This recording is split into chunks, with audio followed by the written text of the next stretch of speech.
नाही, हरकत नाही, केला पाहिजे. संवेदनशील एरिया डिक्लेअर केलाच गेला पाहिजे. तेवढी संवेदना असलीच पाहिजे सरकारमध्ये की तो संवेदनशील एरिया म्हणून डिक्लेअर केला गेला पाहिजे. हरकत नाही, त्यांचं म्हणणं बरोबर आहे. पण ज्या घटना घडताय हे तुम्ही बघितलं असेल की परवाच्या दिवशी त्यांनी जे सांगितलं होतं की ते गौखेड्याला असा अमुक हल्ला झाला, तर गौखेड्याच्या ज्या व्यक्तीच्या नावाने हल्ला झाला सांगितलं त्यांनीच बाईट दिली मुक्ताईनगरमध्ये की वा असा कोणता हल्ला माझ्यावर झालेला नाही. कुभांड रचण्याचा प्रकार जे मुक्ताईनगरमध्ये काल होतं त्याच्यापेक्षा आज जास्त वाढलेला आहे. षडयंत्र रचण्याचा प्रकार अजून वाढलेला आहे. अनेक गोष्टी अनेक पद्धतीमध्ये षडयंत्र करून आमदार आणि आमदारांचे माणसं कसे अडकवले जातील किंवा त्यांना कसे अडचणी आणल्या जातील. 30 वर्षाचा एक्सपर्ट आहे ते सगळे खडसे साहेबांनी ते तिच्यामध्ये, आणि तो परत एरे माझ्या मागल्या सुरू झालेला आहे. पण आता परिस्थिती अशी की सगळ्या गोष्टी दूध का दूध आणि पाणी का पाणी होत आहे. मी मध्येही आपल्याच दरम्यान सांगितलं होतं की मी काही व्हिडिओ करून ठेवले माझे, आणि ते वरिष्ठांना मी निवडणूक आयोगाला पण पाठवले आहे, राज्यपालांनाही पाठवले आहे, आणि परवा मुख्यमंत्र्यांनाही भेटून मी याच्यावर सांगितलं जळगावला काय काय झालं आणि काय होणार आहे. म्हणजे मी तुम्हाला सांगतो 17, 18, 19, 20 किंवा 17, 18, 19, 20 या दिवसामध्ये अजून चंद्रकांत पाटलाला बदनाम करण्यासाठी यांच्याकडून काही ना काही 100% काही ना काही होईल. आणि काय होईल हे मला माहिती आहे, ते काय करतील हे मला माहिती आहे, कशा पद्धती करतील हे मला माहिती आहे. कारण यांचं एकच मोठं आहे की चंद्रकांत पाटील बदनाम होऊन तो जीवनातून जरी उठला तरी चालेल, पण आम्ही एक वेळा आमदार झाले पाहिजे, बाकी आम्हाला काही देणे केले नाही. आणि अशा पद्धतीत सगळ्या घटना हे करतात. आणि काय करतील आता हे 17, 18, 19ला काय करतील हे मला माहिती आहे.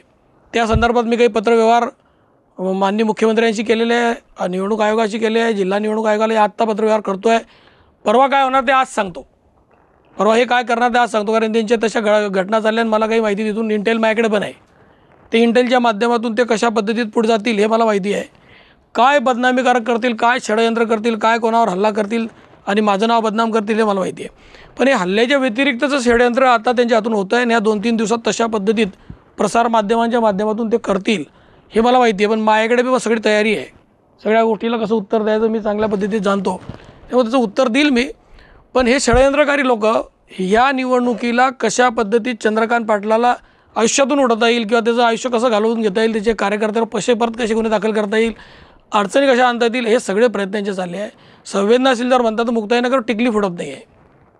आता परवाचीच मी तुम्हाला गौखेड्याचा परत हे करतो की गौखेड्यामध्ये काही झालं नाही असं त्या शेतकऱ्यांनी सांगितलं, त्याचं नाव घेतलं आणि येऊन सांगितलं ते, त्याला परत बोलवलं, त्यांनी सांगितलं असं कर. आता सांगायचं तात्पर्य असं की हे किती दिवस चालेल, हा मतदारसंघ किती दिवस हे सहन करेल हे मला समजत नाही आहे. मी आमदार म्हणून किंवा मी उमेदवार म्हणून निवडणुकीला समोर जाणार आहे. मला माहिती आहे निवडणुकीत काय केलं गेलं पाहिजे. लोकांशी तशामध्ये संवाद साधतो आहे, लोकांच्या माध्यमात प्रेमाने त्यांना विनंती करतो आहे.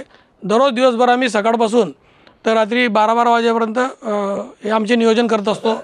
रॅल्या 10 वाजेच्या आत करतो, त्याच्यानंतर नियोजन करत असतो.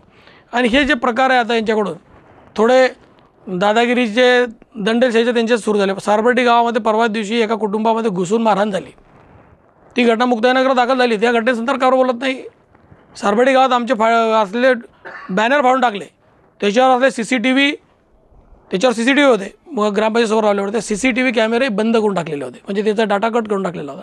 त्यांचे वेगळ्या पद्धतीत लोकेशन करून टाकलं होतं, त्याचं डिरेक्शन. सांगायचं तात्पर्य असं आहे की हे जे करता हे सगळं बरोबर आहे. कोणी काही करत नाही तरी त्याच्यावर हे थोपलं जातं आहे. आणि खडसेंची वृत्ती आहे या मतदारसंघात खऱ्या अर्थाने अन्यायाचा पाडा आता सुरू झालेला आहे. काय काय कसं कसं होतं आहे, हे सगळे हल्ले, सगळे वादावादी सगळे हे यांच्याकडूनच घडवले जात आहे. रात्री 11-11 वाजता DJने प्रचार केला जातो, DJ लावून. निवडणूक आयोगाला आज मी पत्रव्यवहार केलेला आहे. त्याचे जर रिपोर्ट घेतले, त्याचे जर व्हिडिओ काढले तर त्याच्यावर वेळ समजतील किती वाजताचे होते. आणि नियमबाह्य सगळे प्रकरण करून यांच्या शाळेतले शिक्षक त्यांचे नावं निवडणूक आयोगाकडे न जाता त्यांना ड्युट्या न लागतात ते शिक्षक बाजूला गेले की सगळे प्रचार करतात. त्यांचे व्हिडिओ आमच्याकडे आहे, प्रचार करतात सगळे शिक्षक.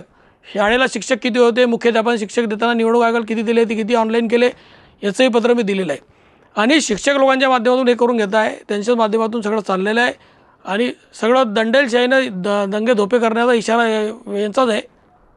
त्यांची वृत्ती तशी आहे आणि ते करतील. आणि आता मी तुम्हाला जे सांगितलं माझ्यासाठी काय करतील हे मला माहिती आहे, तसे पत्रव्यवहार मी केले आहे. तसा व्हिडिओ पण मी आज करून आजच्या तारखेत करून तसा व्हिडिओ पण मी रिलीज व्हिडिओवर करेल. आता आजच्या तारखेत करतो मी तो व्हिडिओ आणि तो रिलीज व्हिडिओवर करेल. आणि उद्याच्या दिवशी ही यांची सगळी जबाबदारी कोणाची असेल हे आपल्याला माहिती आहे.